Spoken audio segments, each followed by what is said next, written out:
DPO,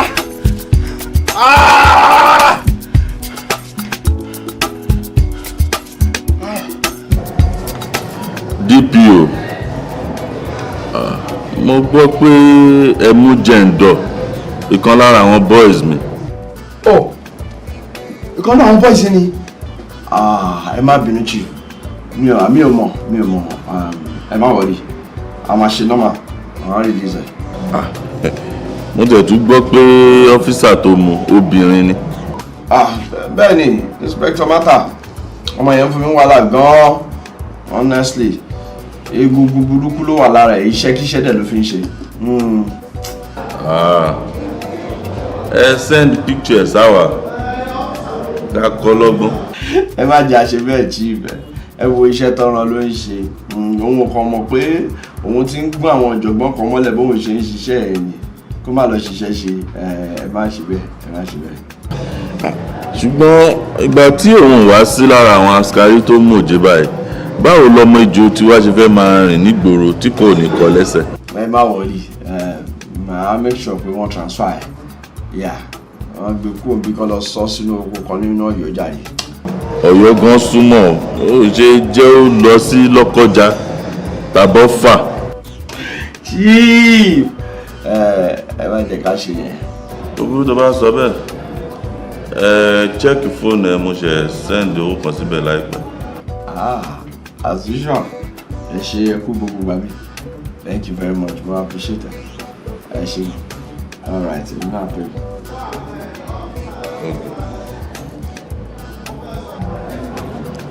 Ìgbín lọ monitor àwọn boys tó ń pariwo sí. Nínú ayé o, ìṣẹ̀lẹ̀ pọ̀ gan. Ìṣẹ̀lẹ̀ yapa. Officer Mata o, ìṣẹ̀lẹ̀ pọ̀ gan. Officer Mata, Officer Mata, Officer Mata o, Officer Mata, Officer Mata, Officer Mata, Officer Mata o, Officer Mata. Iṣẹ́ mi ni, ìdí iṣẹ́ ni láti mọ́ni lọ́lẹ̀. Iṣẹ́ mi ni, ìdí iṣẹ́ ni láti mọ́ni lọ́lẹ̀. Iṣẹ́ mi ni, ìdí iṣẹ́ ni láti mọ́ni lọ́lẹ̀. Iṣẹ́ mi ni, ìdí iṣẹ́ ni láti mọ́ni lọ́lẹ̀. I don't drink Come on, give truth a chance, or after oh yeah, give truth a chance. Breaking the rules when we kill you, okay? My job is to make sure nobody gets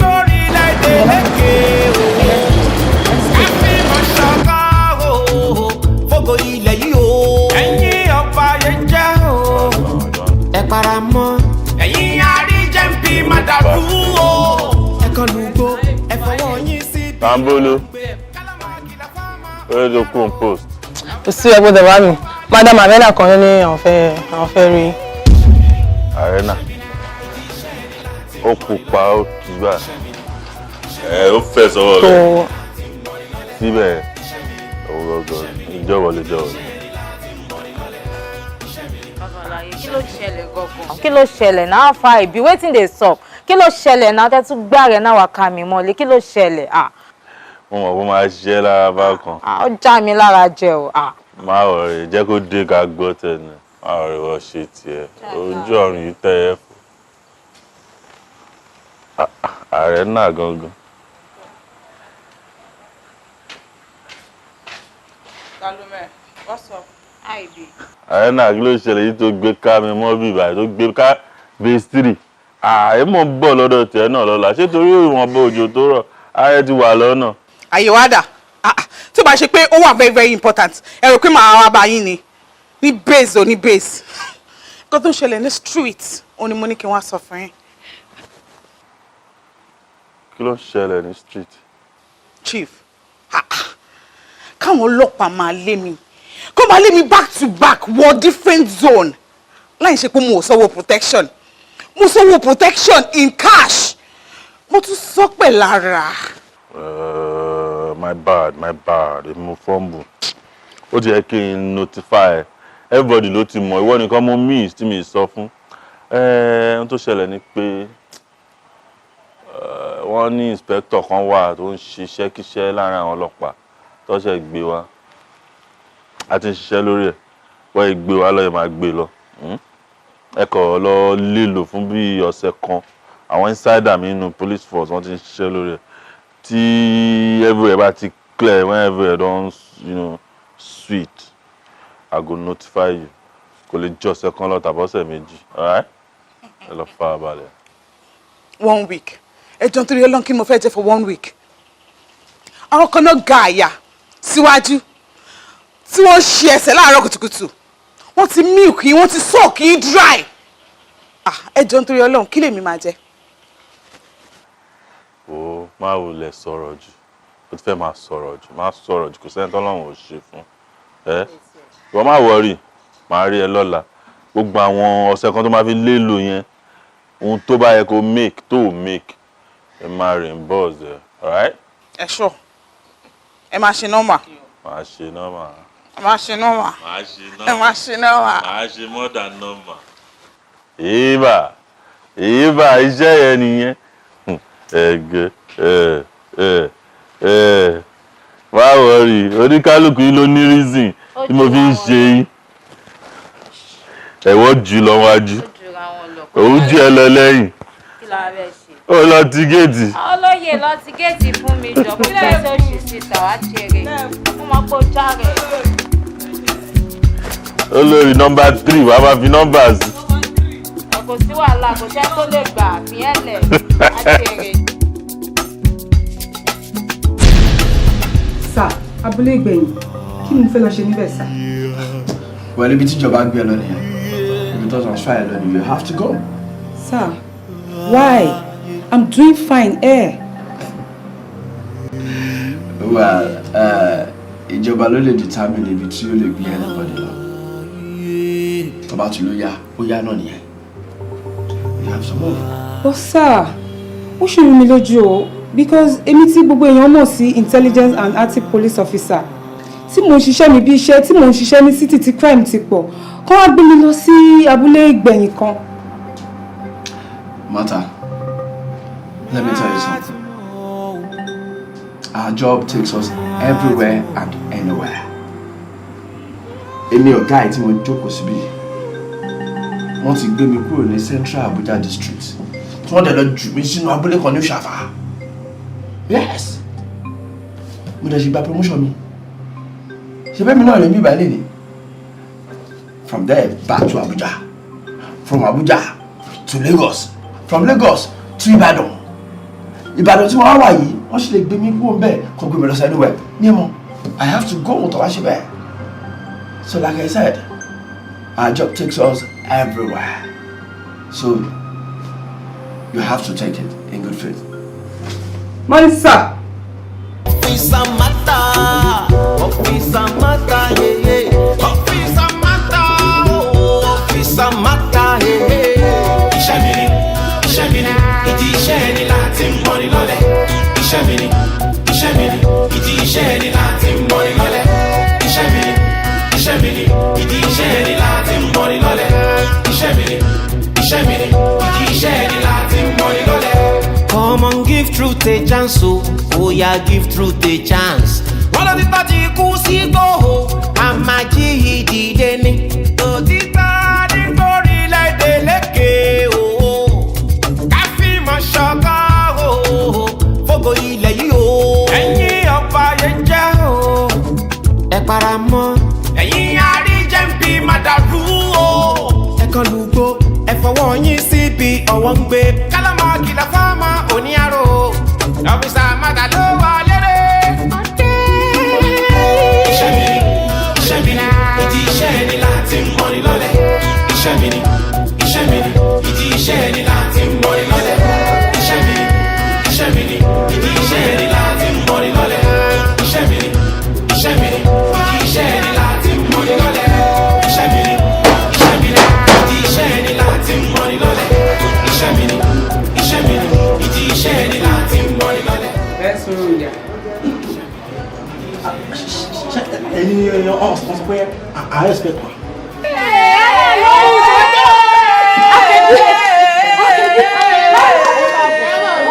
I love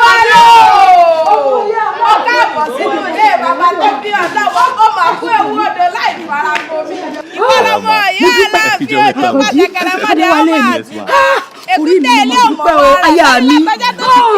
My mom. Èmi nínú mi dùdú lẹ́nu ẹni ọmọ rẹ̀ báyà baláwo. Ẹni bá ti di àbàgbà fún ni. Ọmọ ọkọ ní ètò babaláwo ló ní fọlájà sí pé bí àwọn èèyàn bá gbé ní sílẹ̀ gbéyàwó bèbí rẹ̀ gangan lọ. Ìyá àgbọ̀ngàn gbogbo ló tó jà níbẹ̀. Ìwà aláwọ̀ òkò rẹ̀ ṣe é. Àwọn òyìn rà. Òyìnbá kó bàbá rẹ̀ sí kẹ́sì ojú òní kábíyèsí ìwọ káàbọ̀ ẹ ṣeun bàbá ẹ ṣeun mo dúpẹ́ o àwọn yóò ní gbé sáájú ẹ ṣeun ẹ ṣeun. Adéwálé mi o. Mo dúpẹ́ lọ́wọ́ orí mi tí mo rí ọjọ́ òní aya mi. Mọ́mí Fọlá ọmọ kì í ṣe ìyàwó mi. Partner mi ni. Yeah, business partner mi ni. A jọ fẹ́ wá dá ilé iṣẹ́ lẹ̀ sí Nàìjíríà bí báyìí ni mà. Kò kí ṣe ìyàwó ẹ̀kẹ́. Mi ò kí ń ṣe ìyàwó ẹ̀ mà. Pẹ̀ṣẹ́ wè mí Amẹ́ríkà tàjọ dé yẹn. Òun lọ́kọ tèmi wà. Mo ti marry mo dẹ̀ ti lọ́kọ níbẹ̀. Kódà mo ti bímọ. But ọ̀rẹ́ mi ni. Adẹ̀tújọ́ ṣiṣẹ́ papọ̀ ni. So a jọ wá sí Nàìjíríà pé ká dá àwọn ilé iṣẹ́ kọ̀ọ̀kan sílẹ̀ níbí báyìí. Wẹ́ẹ́ má wọrí kò ní pẹ́ níyàwó. Wọ́n máa fún níyàwó rẹ̀. Stop making jest of me. Ọ̀rọ̀ yín yé mi. Déwálé jẹ́ ń rí ọ. Nínú ayé o, ìṣẹ̀lẹ̀ kọ̀ọ̀kan, ìṣẹ̀lẹ̀ yapa, ọ̀fíìsà mátà o, ìṣẹ̀lẹ̀ kọ̀ọ̀kan. Ọ̀fíìsà mátà hehe. Ẹ̀yin ọlọ́pàá ẹ̀ tó yẹ kẹ́ máa dáàbò bo ara ẹ̀ ẹ̀ tún lọ́sàn gangan why. Madam, ṣe rí ó tọrọ bẹ̀ ni pé kò síṣẹ́ tá à ń ṣe ń bì báyìí kò sọ̀daràn nílùú wọn kì í jalè bẹ́ẹ̀ ni wọn kì í ṣàfọwọ́rá tẹ́ bá gbàgbé owó yín síta ẹ padà wá tátẹ́gùn bá ti gbé yín lówó lọ ibẹ̀ lẹ máa bówó yín ó wá ń yà mí lẹ́nu ìdí tó fi máa gbé ẹ̀yin odidi inspector wá sí rubí èmi tí mo jẹ́ sergeant gan mo ti pọ̀jù fún bíbá ẹ̀ nothing is happening here. Don't say that again. There is no place without its own crime.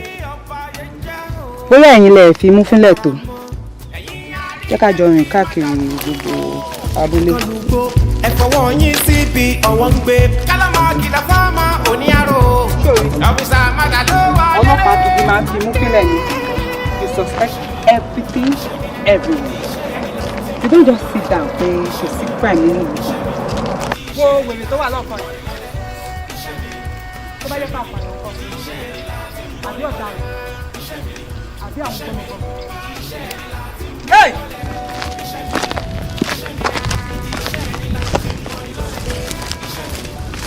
Ọwọ́ pálábá ẹ̀ ti ségi. A ti rí gbogbo ọgbọ́n tó ń dá.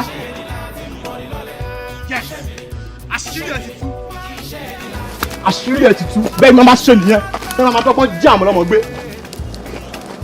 nǹkan tẹ̀ máa ṣe lẹ́yìn máa jẹ́ wọ́n jẹ́. owó ẹ̀rẹ̀ mi rọ́ọ̀rẹ́ yà ọ̀dà rẹ̀ owó ẹ̀rẹ̀ yà ọ̀dà rẹ̀ yà ọ̀dà rẹ̀ yà ọ̀dà rẹ̀ àwọn tàtà bí wọ́n.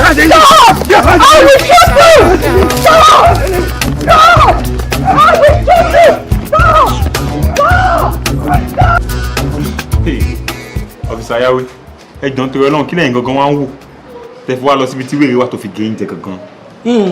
Èmi sọ pé mi ò mọ̀ pé wèrè ni àbí ṣe inspector mata tán ní ta sọ fún wọn pé kó sọ́dà àwọn olùtọ́ ní ká lọ mọ́ lé wèrè kiri. Wàhálà inspector mata wọn gan pọ̀ ẹ wọ ẹ sá tọ́jú ara yín o torí ẹni tí wèrè bá bùjẹ́ má padà ń ya wèrè ni o ẹ má lọ ya wèrè. àwọn ló fẹ́ ya wèrè.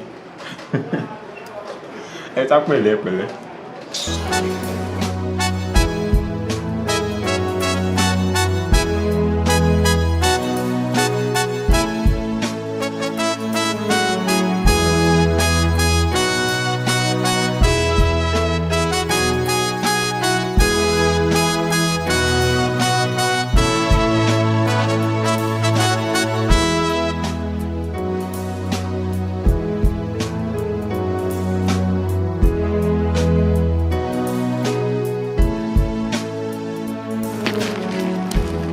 Auntie, ẹ jọ̀ọ́ ṣé bá ṣe ń lọ yìí ṣé tá bá lọ straight down ṣé ó jáde sí Major Road Express? Yes, because ọ̀nà kan ló wọlé ọ̀nà kan náà ló jáde. Ẹ ṣé. Ẹ tètè. Sister, ẹ má bínú o. Ẹ jọ̀ọ́, ẹ mélòó làwọn ọkùnrin máa ń sọ fún yín lójúmọ́ pé ẹ rẹwà? Ọkùnrin tuntun dé. Irú yín ló máa ń jẹ́ kí obìnrin sọ wípé men has come. Ìyàwó yín wà lẹ́gbẹ̀ẹ́ yín, ẹ tún fẹ́ máa make pass at me. Who does that? Fọlá, abeg come already. O kàn kó bá mi káàkiri ni everywhere. Ojú ti kó bá mi débi báyìí o. Kí ló ṣe? Àǹtí ẹ máa gbọ́ o. Ṣé ìyàwó mi ni ẹ? Ẹ wọ́wọ́ mi. I am legally married. Ẹ wọ́wọ́ tẹ̀. He's still single and searching. Wọ́n lè fi pamọ́ sílé. Màá máa ṣe ọmọ fọ́kọ mi. In fact, tó bá yẹ kọ́kọ́ mi ni kò tó bẹ́ẹ̀ láti ṣe ọmọ bíi tí mo wà. Of course. Iṣẹ́ ni láti mọ́ ní lọ́lẹ̀. Iṣẹ́ mi ni. Iṣẹ́ ni láti mọ́ ní lọ́lẹ̀. Come on, give truth a chance o. Oh yeah, give truth a chance. Wọ́n lọ ti tọ́ ti kú sí gbòòhò. Àmàjí ìdílé ni. Òtítọ́ ní gbórílẹ̀-èdè lékè o. Káfíńmọ̀ ṣọ̀kan o. Fógo ilẹ̀ yìí o. Ẹ̀yin ọba yẹn jẹ́ o. Ẹ para mọ́. Ẹ̀yin àríjẹ̀ǹbì máa dàrú o. Ẹ kàn lùgbò. Ẹ fọwọ́ yín síbi ọwọ́ ń gbé. Kálámọ̀ kìlọ̀ fọ́mọ oníyàrá. Ọ́fíìsà Màdà ló wà lérè. Iṣẹ́ mi ni, ìdí iṣẹ́ ni láti mọ́ ni lọ́lẹ̀. Iṣẹ́ mi ni, ìdí iṣẹ́ ni láti mọ́ ni lọ́lẹ̀. Iṣẹ́ mi ni, ìdí iṣẹ́ ni láti mọ́ ni lọ́lẹ̀. Iṣẹ́ mi ni, ìdí iṣẹ́ ni láti mọ́ ni lọ́lẹ̀. Iṣẹ́ mi ni, ìdí iṣẹ́ ni láti mọ́ ni lọ́lẹ̀. Iṣẹ́ mi ni, ìdí iṣẹ́ ni láti mọ́ ni lọ́lẹ̀. Iṣẹ́ mi ni, ìdí iṣẹ́ ni láti mọ́ ni lọ́lẹ̀. Iṣẹ́ mi ni, ìdí iṣẹ́ ni láti mọ́ ni lọ́lẹ̀. Ọ́fíìsà Màdà yé. Akọni obìnrin. Ọlọ́pàá tó dáńgájá yéyéyé. Ó stand out gan. Ọ́fíìsà Màdà o.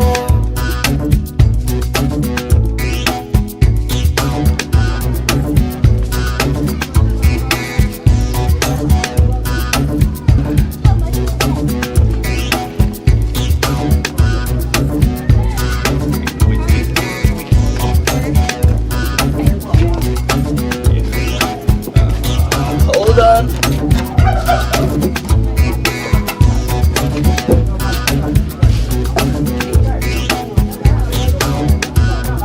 Tí ẹ bọ́ fìlà díẹ̀, kátẹ́gùn fẹ́ sí ẹ.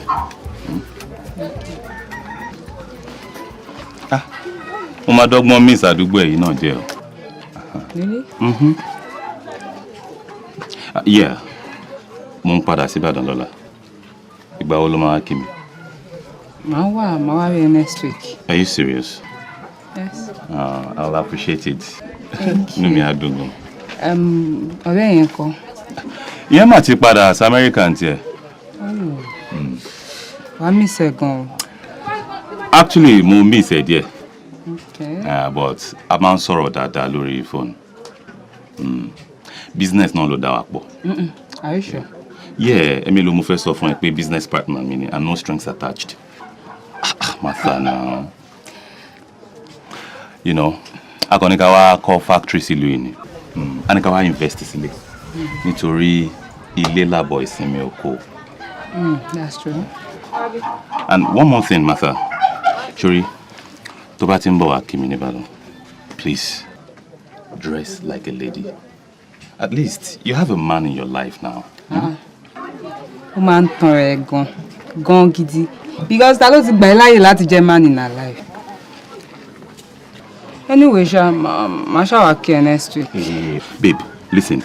O need láti sọ fún mi pé o ti gbà kí n tó mọ̀ pé o ti gbà o ti gbọ́. Okay now, Martha, oya wojú mi. Wojú mi kó sọ fún mi pé o ti gbà fún mi. I caught you.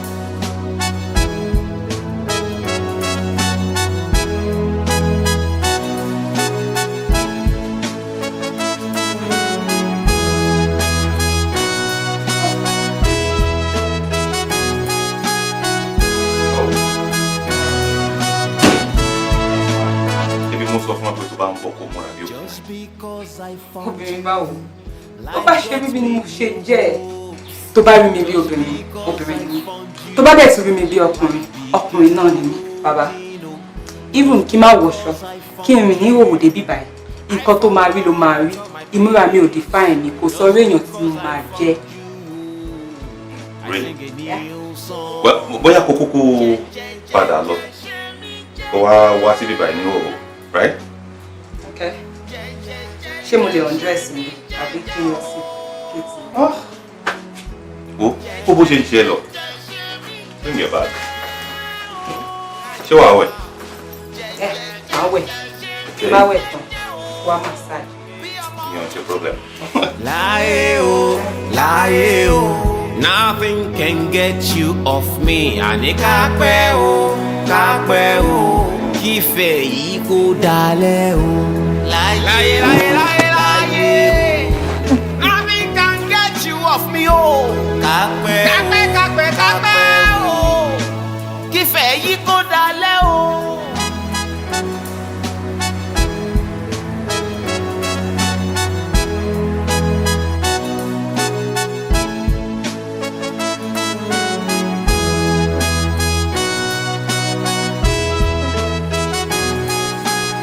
Boy, ṣé bó ní family wa ṣe Nàìjíríà ni? Because ṣé ò ní open spa báyìí, abó kọmọ́ṣẹ́ ni? Torí gbogbo bó ṣe ń gẹ̀rẹ́ sí mi, ó make sense. Really? Well, bóyá kí n kó máa ṣe lè fún gbogbo obìnrin gbà yẹn. Because treatment tí mo fún ẹ, special treatment. Gbogbo obìnrin kẹ̀, má ṣe fún gbogbo obìnrin o. Because owó bí mo ṣe ń fi mi tí fìlẹ̀ rí láyé mi. Really? Yeah. Kí ló ń feel? Kí n la àti pẹpẹrẹ mú yín mi sá. Ó ti yé mi. Ṣé wàá kókó sanwó happy hour fún mi? Kí n kókó fún ẹ ní happy hour. Ewo tún ní happy hour báyìí.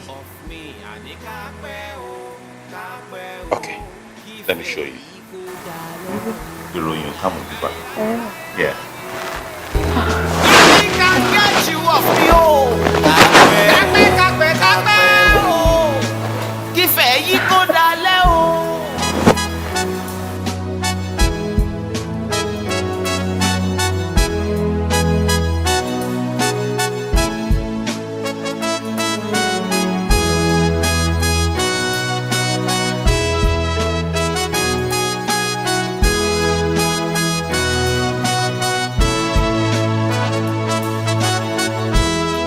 You know how to touch me, lips on lips, affection yípo o, kájọ bára wa kalẹ̀. I'm thankful every day for the moment spent with you. Ìfẹ́ ọkọ mi, èyí dùn joyin lọ, yé. Jẹ́jẹ́ ṣe mí jẹ́jẹ́. Ṣe mí jẹ́jẹ́ o, bí ọmọ titun o. Jẹ́jẹ́ ṣe mí jẹ́jẹ́ o, jẹ́jẹ́ ṣe mí jẹ́jẹ́ o, bí ọmọ tuntun. Láyé o, nothing can get you off me. Àní kápẹ́ o, kífẹ̀ yìí kó dalẹ̀ o. Láyé. Nothing can get you off me o. Kápẹ́ o, kífẹ̀ yìí kó dalẹ̀ o. Ọ̀rẹ́ mi, báwo ni ojú ẹ̀ ń dán? Mo wà òkè jàre. Ibi tó wà yóò kí n ṣàbà ibo ló wà, hòtẹ́ẹ̀lì lélẹ́yìn náà. Ṣé ẹ wá ṣe symposium nìbàdàn ni? Abàkúkú kọ́ o, ibi tí Déwálé gbé mi lọ ni o. Okay. Ìgbà wo ló máa wá sílé? Òun ló jẹ́ kí n máa pè ẹ́. Ṣó máa yọjú sí wa? À ń lọ fún dinner date. Dinner is meant to be private, okay? So lọ tó bá ti ṣe tán kó wá sọ́dọ̀. Ṣé kò wá ti ní late báyìí? Tílẹ̀ bá dẹ̀ ti ṣú, wàá wá láàárọ̀ làábí. Mo máa ní láti jí lọ sí abúlé gbẹ̀yìn o. try láti rí mi because mo ti miss ẹ. Mo ti gbọ́ òun ló fáìn sílẹ̀ ṣó ṣàwọ̀ òkè ṣá. Of course mo wà okay. Tó rọrùn wáyà ìyá ṣẹ́wó ṣe. Wow, you're so beautiful. What am I even talking about? But you pay on a good day gone without makeup, you look attractive. Huh? Man, really poor man. Wo fi ọlẹ̀ gbogbo eléyìí tí mo kó sára ẹ̀gùn gbogbo ẹ̀ tí ń ní mi lára. Mo kàn wò pé tá bá torí epo jẹṣu, a máa torí iṣu jẹ epo ni. Aha! I caught you. Ó mì pé torí tèmi ló ṣe gbogbo eléyìí, right? Ah, ó ti yóò fẹ́ nìyẹn, wọ́n náà ti yóò fẹ́. Kí ló ṣe lè I caught you. Ta ló nífẹ̀ẹ́ máa tán rẹ̀. Onífẹ́ mi máa tán rẹ̀. Onífẹ́ mi. Honestly speaking, you look very beautiful. Yeah, Martha. Mo ti ẹni fẹ́ bèrè lọ́wọ́ ẹ̀ tẹ́lẹ̀. Yeah. Báwo ló ṣe ń cope ní abúlé ìgbẹ̀yìn pẹ̀lú iṣẹ́ ọlọ́pàá? Boy, nothing is happening there. Abúlé ìgbẹ̀yìn is just a sleeping town for me. Except àwọn petty issue like wọ́n gbọ́kọ mi, wọ́n gbáyàwó mi, wọ́n tún yanjú mọ́ mi. Crime rate there is 0. Yeah, I can imagine. Well, a lè sọ pé 0% ní crime rate tó wà nílùú abúlé ìgbẹ̀yìn. But it is perfect for what we want to do there. Yeah, it's just a good and fertile land. You can say that again, boy. Ó tọ́ ni because èmi gan ti gbin àgbàdo sí ẹ̀yìnkùlé ilé mi. Ìyá alágbàdo. Torí pé mo ráyè ni o. Because ká ní pé ìgbà tí mo wà ní Ìbàdàn ni tí màmá target ibi tí crime ti pọ̀ like ibi tí crime gangan wà mi ò lè ráyè ó tiẹ̀ lè rójú mi lẹ̀ because báwo ló ṣe rójú olóró sí it's because mo ráyè yẹ kí n ráyè tọkùnrin báyìí ká ní Ìbàdàn ni no way. Well, bó a lè sọ pé 0% ní crime rate tó wà ní abúlé ìgbẹ̀yìn. Yeah, because ibo la fẹ́ sọ tàwọn eléwé ọmọ sí. I mean, àwọn onímẹ́numọ́ ibo la fẹ́ sọ tí wọ́n sí. Mẹ́numọ́. Àwọn wo náà ń pè bẹ́ẹ̀.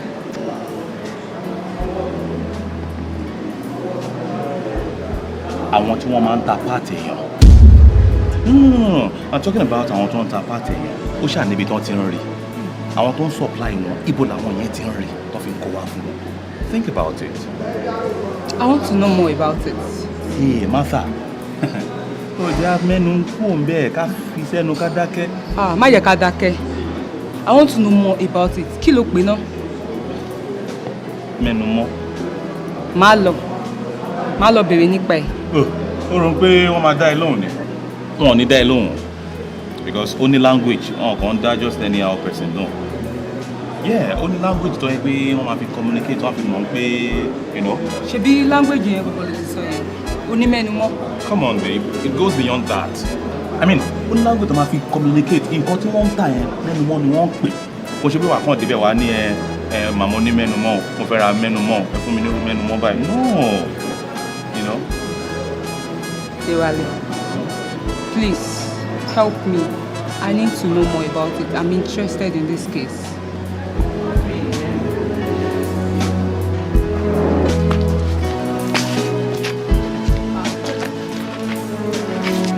Hey, lend you.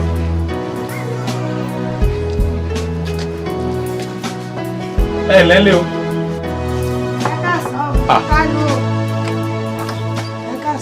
Ẹ káàsán. Mo ti dé sọ yín pàtẹ́lẹ̀ nínú. Èmi máa ròde léwé ọmọ ọmọ ni. Àní kí o sí lọ́jà. Wọn ò báyọ̀ kankan bẹ́ẹ̀. Ọ̀rọ̀ àwọn ọmọ yìí bọ́n bá sì gbóyún tán àwa ilé náà ń bọ̀ àgbé wa bá ọjà mo lérè o. Kí lẹ fẹ́? Mẹ́numọ́. Kò sí mẹ́numọ́ ni àwa yìí tà. Ọmọ ọ̀jẹ́nìkẹ́ tó dolóògbé lọ́jọ́ sí ni mí. Mo mọ ewé, mo mọ tá à ń fi wéwé. Bẹ́ẹ̀ mo mọ egbò, mo sì mọ tá à ń fi gbogbo pẹ̀lú. Àbí ìwọ ni Détọ̀nà? Adéalé ló kọ tèmi. Àbúrò mi ni Détọ̀nà. Adéalé? Ẹ kú ọjọ́ mẹ́ta. Ọjọ́ kan pẹ̀lú. Ṣé ẹ ṣàrántí ilé? À ń gbìyànjú. Oríkèé bo wá gan ló fẹ́. Ṣé mo lè rí bí ìka lábẹ́? Ìka lábẹ́ 20,000 ní báyìí. Ó ti wọ́n o.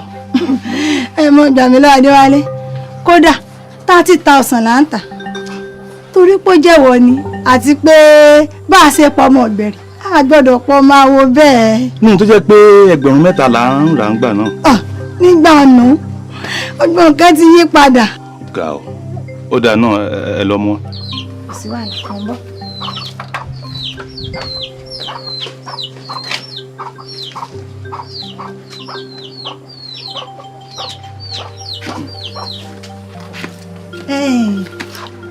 Díálé sórí a gbọ́dọ̀ tọ́jú rẹ̀ dáadáa rí àmẹ́ nínú ẹni. Òótọ́ ni. Ẹ bá ń yí mi o. Yóò jẹ́ o. Àṣẹ.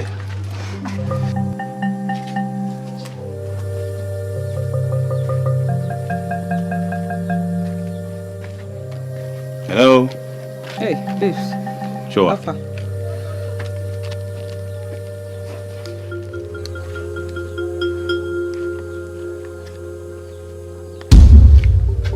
Really? Báwo ni ìwọ ṣe mọ bí èdè tó pè fún wọn? Mi tó yẹ pé láti kékeré mo ti yáàtì. Mo máa ń listen sí dáàdì mi tó bá ń prescribe àwọn nǹkan báyìí fún àwọn customers wọn gbà yẹn. Wọ́n máa ń fi ṣáájú fún wọn ni. Then, orí dáàdì ẹ ló yẹ ká ti bẹ̀rẹ̀ arrest ń gbà yẹn. Dáàdì tèmi tó yẹ pé ó ti ṣaláìsí over 15 years. Bí yóò dé fẹ́ lọ arrest òkú dáàdì mi kí n mú ẹ lọ bí ta sí wọ́n sí. Déwálé, don't joke about this. Okay, I'm sorry. Má bínú. Ìdí iṣẹ́ ni láti mọ́ ní lọ́lẹ̀. Iṣẹ́ mi ni, iṣẹ́ mi ni, ìdí iṣẹ́ ni láti mọ́ ní lọ́lẹ̀. Come on, give truth a chance, so oh yeah, give truth a chance. Wọ́n lọ ti bá ti kú sí kóhùn, àmà jí ìdí dé ní. Òtítà nítorí láìdè lékè o. Search everywhere, search everywhere. Search everywhere, kí ló dé to blessing? Àti òbí àbí ẹ̀ máa gbọ́ ti yín. Ẹ para mọ́. Search everywhere. Ṣé ìwé náà mọ̀ mí? Àti òbí tẹ́yìn bá yín. Gbójú ọ̀rẹ́ mi. Ọjọ́ mi dáhùn.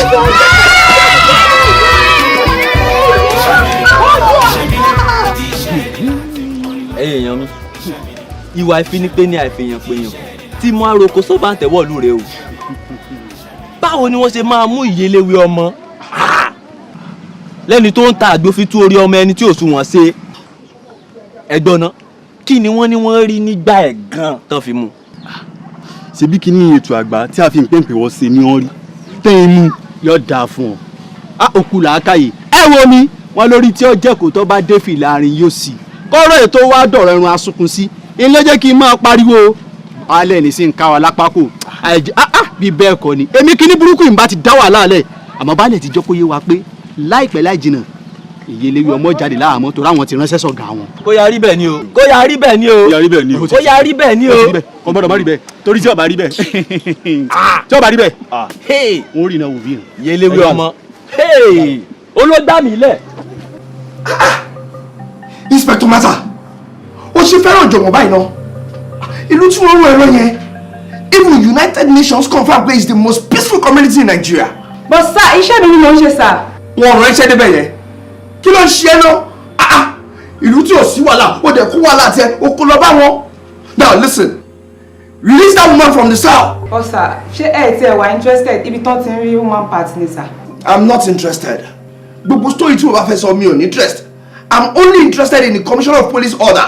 Release that woman from the cell. All right, sir. Right away, sir. Come on. What's wrong with you? Lẹ́nu iṣẹ́ yìí ni now.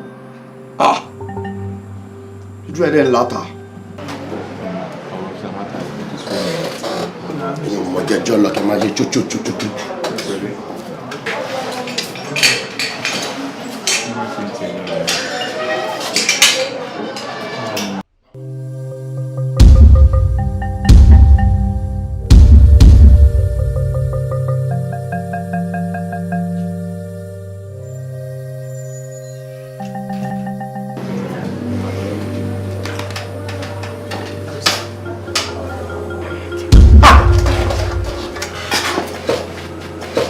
Shama. Hey guys, hello, release woman here, lewe yẹn. When guy lọ release here, lewe le wo jara kí ló ṣẹlẹ̀? Madam, wàhálà ti wà. Kí ló ṣẹlẹ̀? Ó dà pé woman yẹn ti kú o. Ìyá lewe ti kú. What do you mean?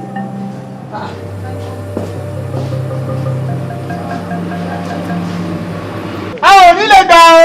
A ò ní lè gbà. A ò ní lè gbà. A ò ní lè gbà. A ò ní lè gbà. A ò ní lè gbà.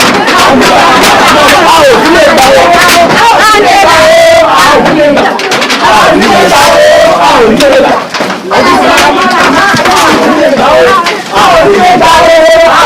Ìṣẹ̀lẹ̀ pọ̀. Ọ̀fíìsà mátà.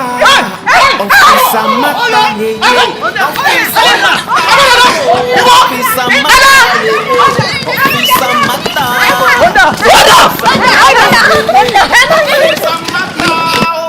Ọ̀fíìsà mátà yeye. Ìṣẹ́ búrọ́ọ̀ṣì kẹfì àrùn.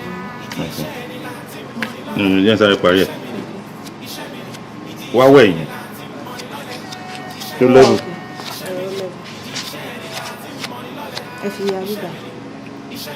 Máa rè máa blend yẹn.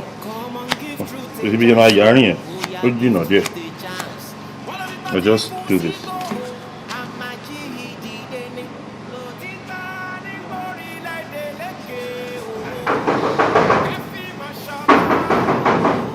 Adéṣẹwà. Adéṣẹwà. Lọ wo ẹni tó ń kan géètì.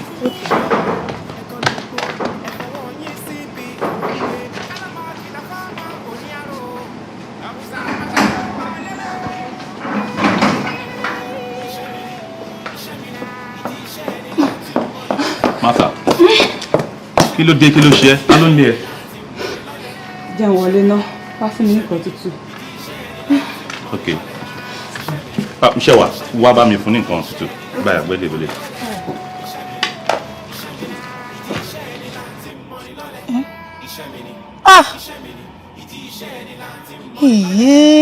Ọlọ́run má jẹ́ kí nǹkan tá a rò kó ba ìta àrò jẹ́ kẹ́ ẹ̀.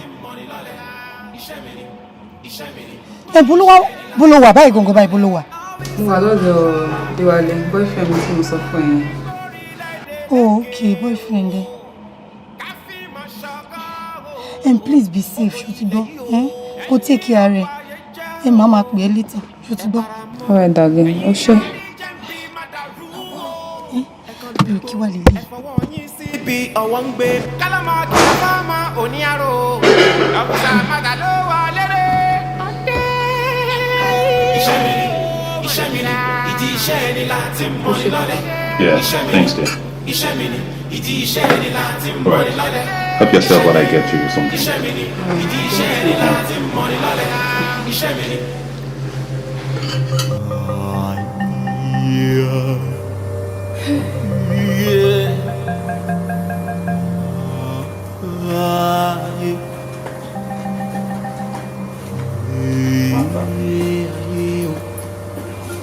Kí ni nǹkan tó ṣe mọ́? Mo ti sọ fún ẹ pé bíbá ètò ọ̀la kò sí nǹkan kan tó fẹ́ ṣe ẹ́. Mímí kan ò lè bí ẹ. That's why tí mo ṣe move ẹ kúrò ní family house wa. Pé bíbá yẹn wà porous pé káyé máa shuffle láàrin bíbá yìí síbẹ̀ every time. Wait, at least for now, stay here, okay? Nobody knows your whereabouts. Yàtọ̀ sí family. Déwálé. Yes. Mi ò mọ bí àwọn èèyàn ṣe fẹ́ òótọ́. Ilé ayé ti wá dorí kodò. Àwọn èèyàn ò fẹ́ òótọ́, wọ́n tún bá òótọ́ yan òdì. Àbòsí ni pé wọ́n fẹ́ èèyàn gidi, wọ́n fẹ́ àyípadà rere níṣẹ́ ọlọ́pàá. Whereas irọ́ ni wọ́n ń pa. Look at me now. I'm a good cop. Mo ń ṣiṣẹ́ mi bí iṣẹ́. Èmi ni mo tún wá ní problem.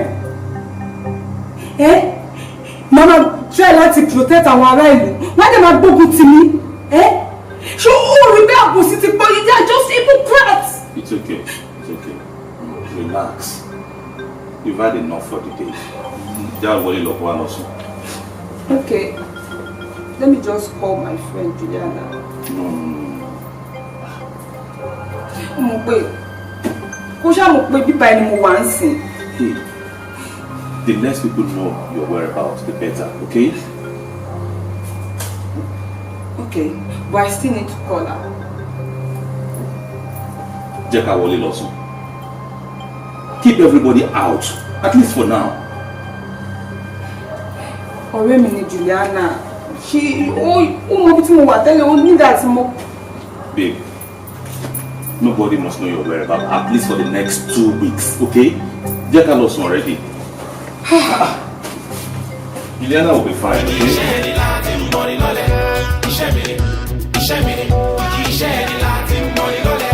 Come on, give truth a chance, oh yeah, give truth a chance.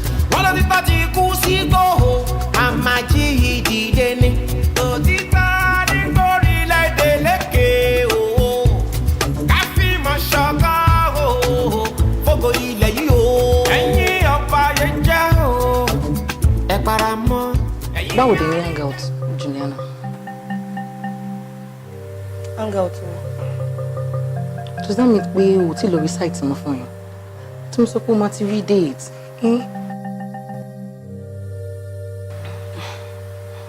Ó furnisher. So mo ní láti lọ sí site kan kí n tó rí guys. Ẹni tí bá ti wà ní ìdọkùnrin. Kí ló ṣàwọn guys tó wà ngboro? Nígbà tá jẹ́ wọlé kankan pẹ̀lú ẹ̀ nǹkan.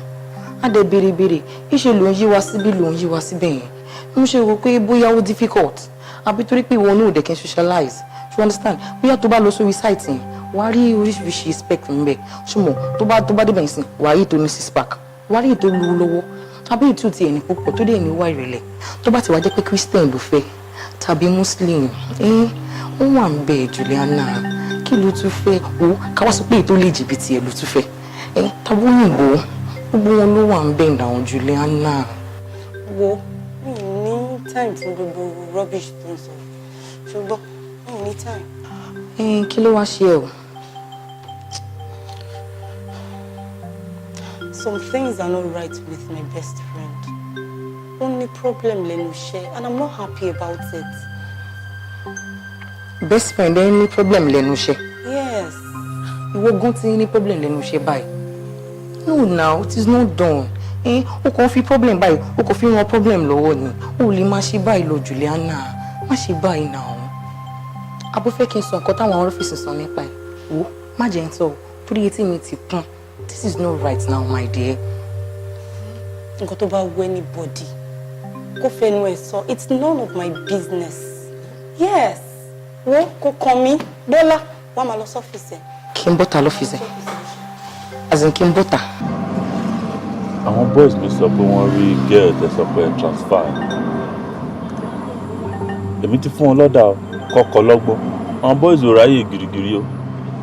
Chief mi ò ní parọ́ fún yín, ó tiẹ̀ ti sú mi báyìí, mi ò mọ nǹkan tí mo tún lè ṣe mọ́ báyìí.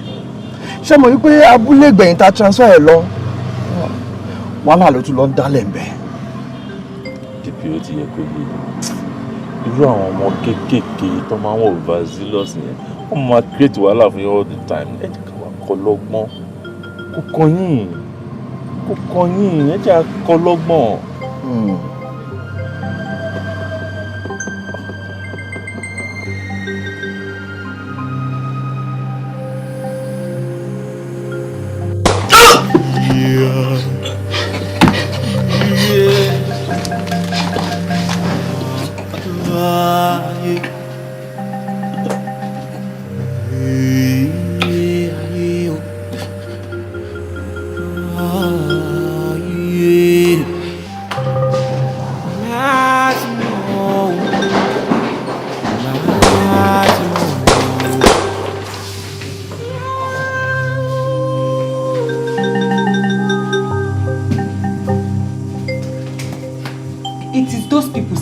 Àwọn ará abúlé gbẹ̀yìn yẹn náà yàn láti wá pa mí. Èmi gangan náà fẹ́ pa. Ẹ kàn fún mi ní go ahead sir. Kí n lọ ṣe investigation kékeré. Mo mọ̀ pé baálé yẹn gangan ó máa mú un pẹ́. You cannot investigate anything. Ṣó ti gbàgbé ni? You have been stripped of your badge. Even the commissioner fẹ́ kí n gbé ẹ lọ sí psychiatric home. Wọ́n ní o stable. Èmi ni mo ṣe ń cover fún ẹ. Èmi wà stable. Kí ló ṣe mí? Gbogbo pálapàla tó lọ dánwò níbi tí wọ́n gbé ẹ lọ yẹn láàrin oṣù 4.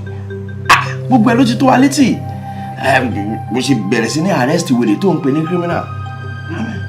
So, ẹ̀kan péré nìyẹn ṣẹlẹ̀ o. And it was just a misconception. Just keep quiet. Keep quiet. I'll get capable hands to investigate the matter. Yes. Please, just go home. Go home. And I must say, I'm sorry about your boyfriend's case. I'm sorry about that. Updates the band lórí ẹ̀ bá ṣe ń ṣe findings. I'm a joke.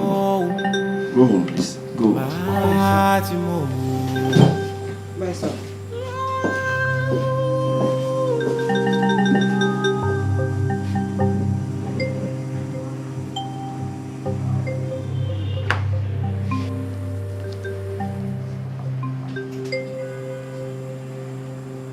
Hello, Chief Keko.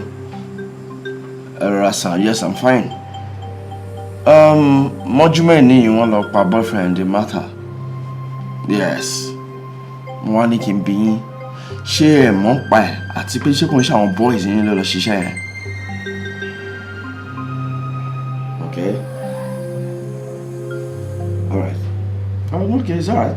Láti ní àwọn kan. Kò sí problem. All right, sir.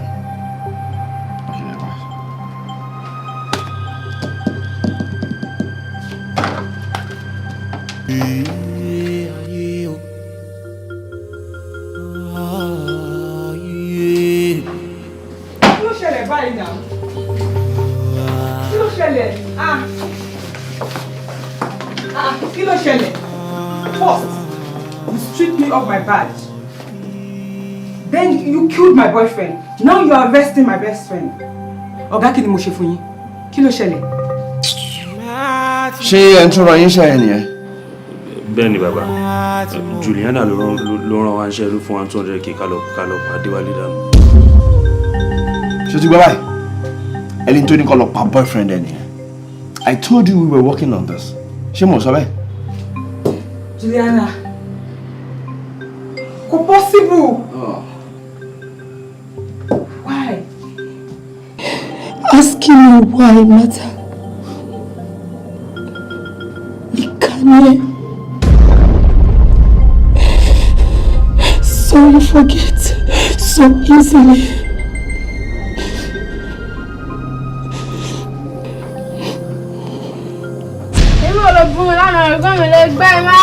Ṣé ìṣẹ́lú wọ̀ ló kọ́kọ́ bù mí? Ìwọ ló kọ́kọ́ bù mí, ṣebí ìwọ ló kọ́kọ́ bù mí. Ìwọ ló kọ́kọ́ bù mí, ìwọ ló kọ́kọ́ bù mí.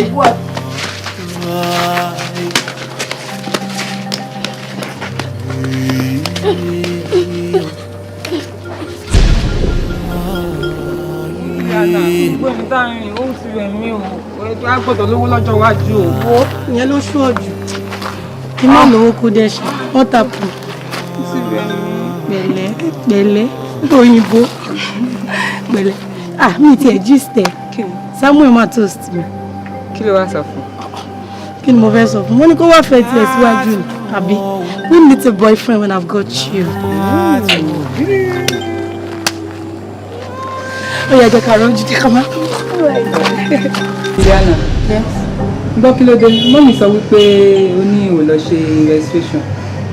Bon, registration wèrè mo fẹ́ lọ ṣe nígbà tí mo ti rí admission. Mata, tó bá ti rí admission, a máa jọ wọ school kan náà nígbà kan náà. I'm not going to any school without you.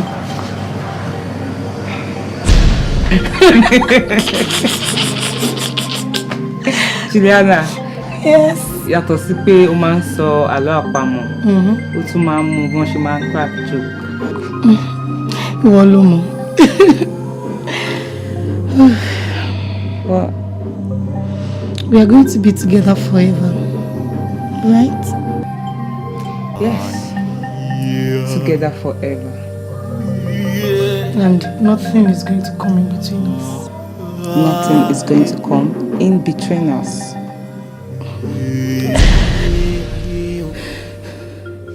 That is how we have always been. Inseparable.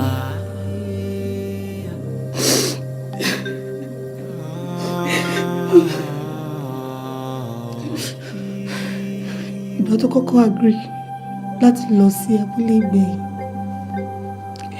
inú mi ò kọ́kọ́ dùn sí i. Láti ìgbà tí mo wò ó pé is still within the same Oyo state.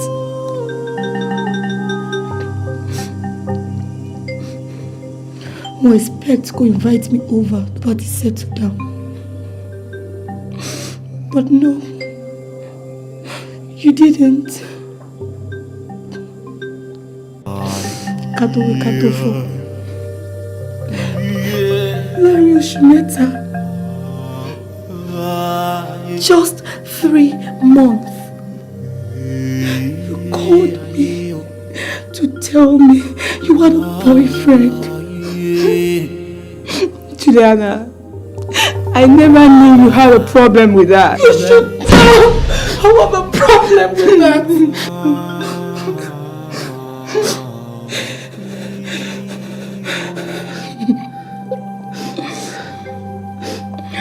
What's one problem?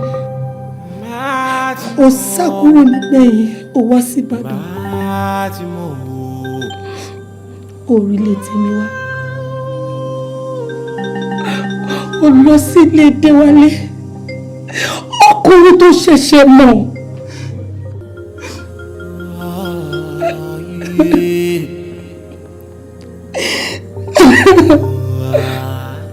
Throwing away the friendship of almost 30 years. Mata, ọ̀dájú ni ẹ́.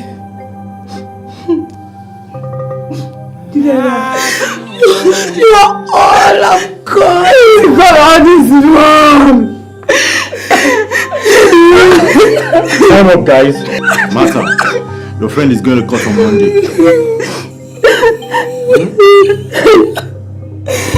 Nínú ayé o, ìṣẹ̀lẹ̀ pọ̀ gan.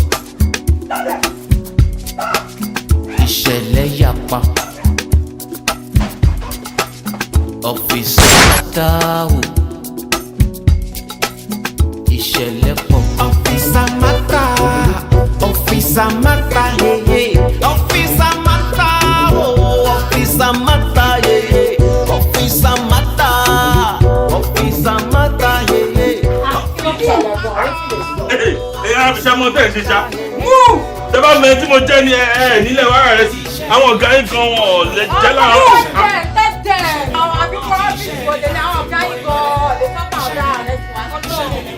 Gbogbo àwọn ọlọ́pàá tẹ́jọ́ ṣiṣẹ́ ibi yìí, gbogbo wọn láti arrest. In fact, gbogbo àwọn connection yẹn pátápátá tó wà nínú police force, wọ́n wà ní cell 1C. Ọ̀gá mi, ọ̀rẹ́ yín DPO, ó wà ní cell bá ṣe ń sọ̀rọ̀ báyìí. Wọ́n lọ nípa ti kú sí gbó, àmàjì ìdíje ni. Wọ́n lọ sí Ibi ojú wa ní cell. Move! Move!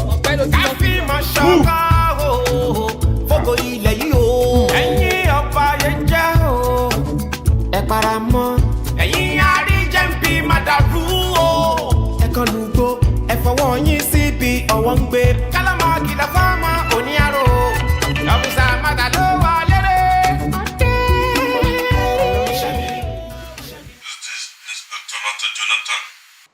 Yes, Officer Mata on the line. This is DSP Audu from Police Headquarters Abuja. Okay, sir. How are you? I'm good, sir. Okay. This is a preliminary congratulation message for you. You've been promoted and you'll be resuming at the Police Headquarters Abuja. Okay, sir. Thank you, sir. Thank you. You're doing very well in Ibadan here. Report to your base and from there they will tell you the next step. Okay, sir. More, sir. Well done. Thank you, sir. Wọ́n ní bí rọ́bà lọ lógún ọdún, ọjọ́ kan ló tó àbá. Ṣùgbọ́n kílẹ̀ tó pòṣìkà, ṣé ohun rere ò ti ní bàjẹ́ bí? Lóòótọ́ wọ́n pè mí padà lẹ́nu iṣẹ́. Wọ́n tún promote mi sí headquarters. But see all I have lost.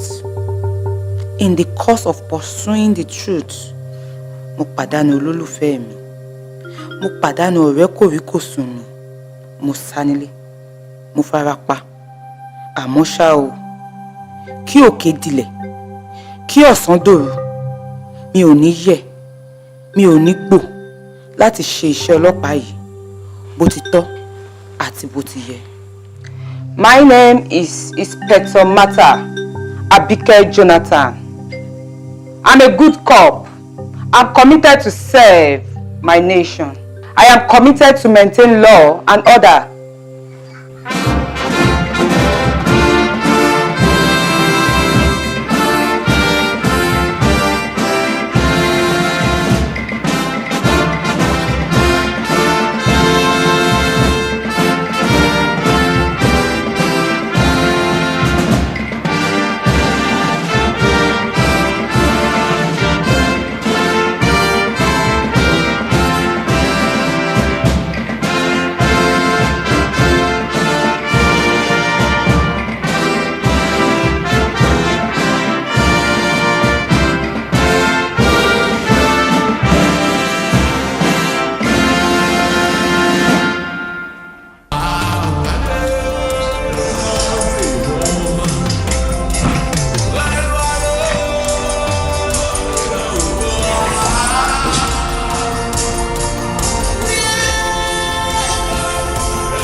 Love